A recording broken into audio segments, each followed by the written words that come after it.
So folks, just another post gym video. Um, so I'm just reflecting back on my journey through the in the fitness industry, and obviously with my own goals of getting healthy and fit and strong, etc. Um, what I find is, and what you might find is, if you look at like what's out there, um, especially like on social media, Instagram, and videos that you might watch, and a lot of content,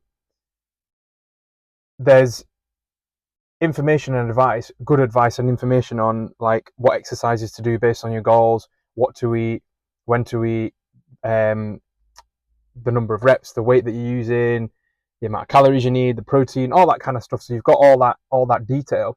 So that is like what I would call the physical aspect, the visible aspect of your well-being pursuits or your efforts in health and fitness. But you've also got the unseen aspect.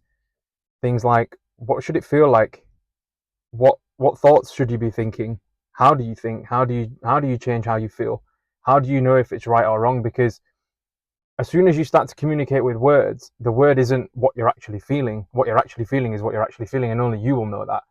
So this is where to work with a trainer or a coach more effectively, knowing, having that open communication and that dialogue and that empathy, that connection, it's easier for both of you to work together because it's a partnership for you to get your goals, and the trainer will always learn something from you as well. It's always it's a reciprocal relationship, and what each other gets from it is going to be different. You're exchanging something because there's only one of you on this planet. So that trainer is absolutely, or that coach is absolutely blessed to be able to work with you.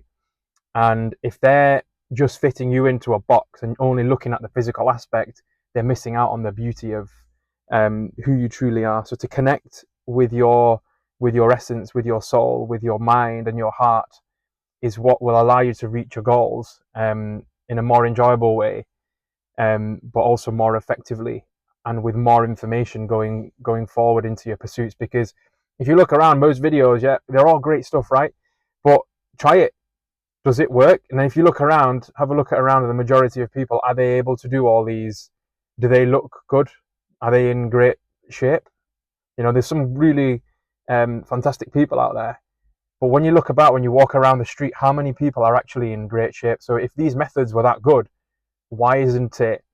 Why aren't more people doing it? Because you can't just look at the fitness industry and go to a gym and say, "Oh, look, there's loads of ripped people in here." Of course they are, because that's where they're going to go, or competitions or events. But you've got to look at the majority. Now, some people have the motivation to go and do it, get up and do it, and we always say, "Oh, it's because they're lacking motivation." But there's more to life than just that, because there's other things going on. And when we try to put a person in the box of, say, the fitness industry, or the PT model, or the personal training model, or the yoga model, or whatever model it might be, that framework, sometimes there's a lot of information missing. And the only person that truly knows what's going on in that person's life is that person themselves. So I think it's really important that it does help to work with a coach or a trainer, but don't forget the non-physical aspect of what you're doing. Like, how do you know what it should feel like? Because how do you know the feeling that you've got and the feeling the trainer's got when, say, doing a deadlift or a squat is the same? And how do you know it's right or wrong? So what I normally recommend my clients do is I'll say to them, look, it feels a certain way now, right? Let's do a set.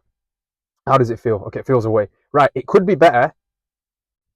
Let's see, let's find out. Could it be better? But we don't close that door because we don't know.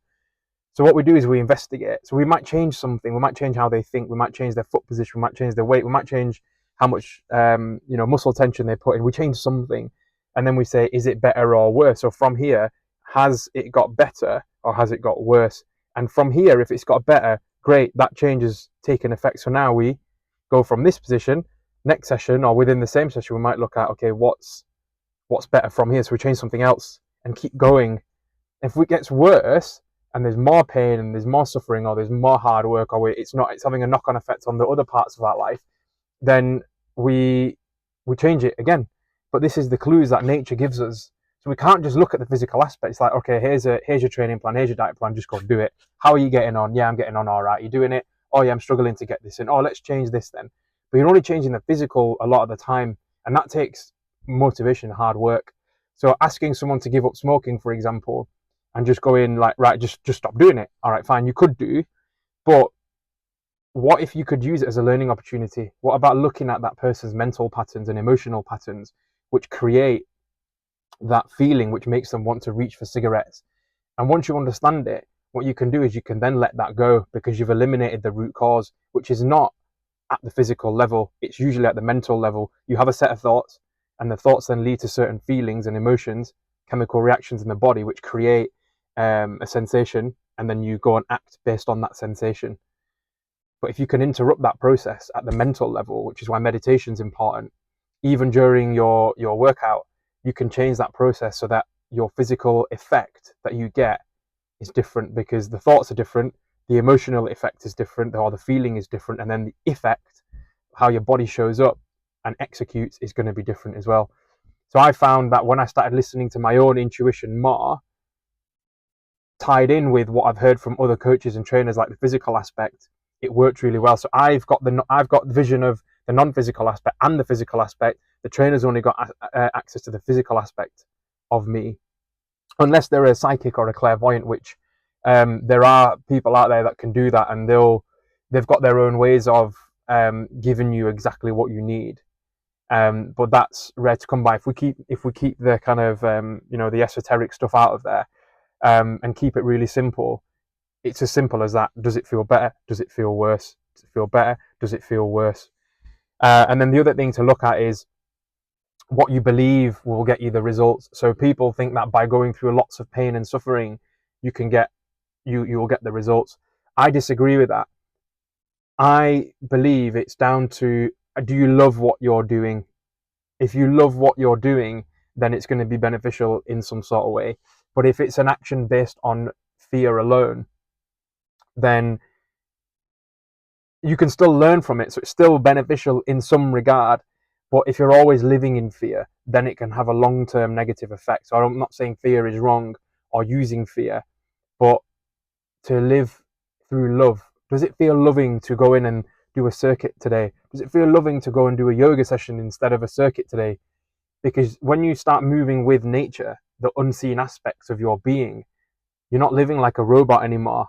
And so you're able to tune into the now moment. So AI, for example, can't tune into the now moment with what you're directly experiencing. It can give you information about stuff, but it's not experiencing it itself using all that depth of information that you've got coming in. So we've got the five senses, but you've also got things like your gut feelings, your intuitions. There's more to it. There's a soul. There's a depth to the human being, and the human being is way more evolved than anything else on this planet. So if you're not tapping into that information and you're just looking at a screen and just using AI or a computer to make your decisions for you, then it's not that you're going to make that it's wrong. It's just you're going in partially blind in a way. It's like making a decision about the weather by looking outside the window. But if you use the satellites and you use all the other information that's out there, then you can make a more informed decision about what clothing to wear, for example, when you're going to leave the house. So to sum up, whatever you're doing, whether you're training on your own, in a group, with a trainer, with a coach, don't forget to pay attention to what you're feeling and what you're going through, because you should know more about yourself than the trainer does. The trainer's there to help you drill into that, to give you a framework or an environment where you can open up and learn about yourself. So they're not directly giving you the answer. It's the trainer and coach is there to, like a teacher in a school, they give you the right environment to learn. So it's a learning opportunity, because the doing aspect, anyone could do that, just get up and bloody do it, right? But the learning environment is what's important. Is that environment conducive to your growth, and does it facilitate learning so that you can evolve and grow? So yeah, any comments, leave them in the section below if you want. But yeah, thanks for making it this far, 10 minutes in. Love you all. Have a great day. See you soon.